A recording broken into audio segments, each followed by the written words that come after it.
there's always been a problem with the police harassing graffiti artists in LA, but it's recently escalated to a new level, and I think some sort of change of personnel.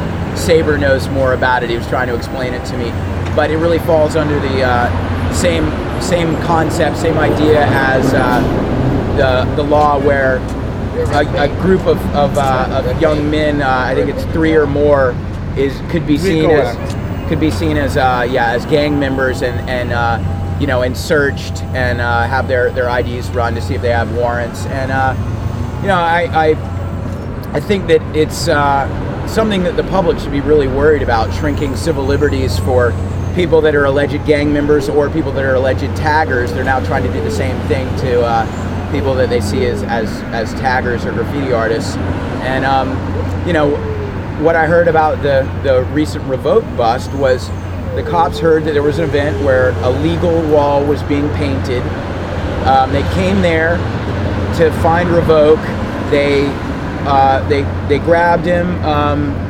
He had one spray paint tip in his pocket, and they said that was a violation of his probation, and used that as an excuse to search his apartment, go through his email, find some things that weren't even related to graffiti, a plastic badge and a detour sign, and try to charge him with those things. And it's a very, very dangerous situation when people's civil liberties are being violated, and the cops can more or less just try to dig up anything and call it a crime, and to marginalize a group of people, which they want to marginalize taggers. I've never been through something as serious, but something kind of similar happened to me in New York back in '96. I was putting a poster on a building that was already covered with posters, and I was stopped by undercover police, and they asked me if I had permission to do it, and I said no, but it's already covered in posters. I'm just putting one more. And technically, to arrest me, they need to get the building owner to press charges.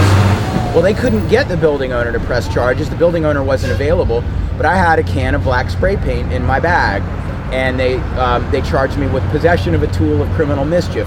Now, if there were an 80-year-old guy walking around with a can of black spray paint and he said, I've got to go repaint my iron gate, they're not going to arrest that guy. They're not going to say he's got possession of a tool of criminal mischief.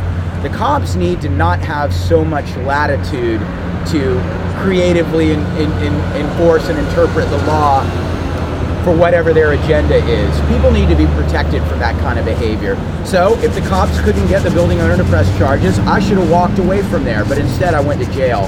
So, I think that the ACLU should get involved. I've donated some money to them, so yeah, and I'm also doing the poster for their 90th anniversary, so I'm gonna see what I can do.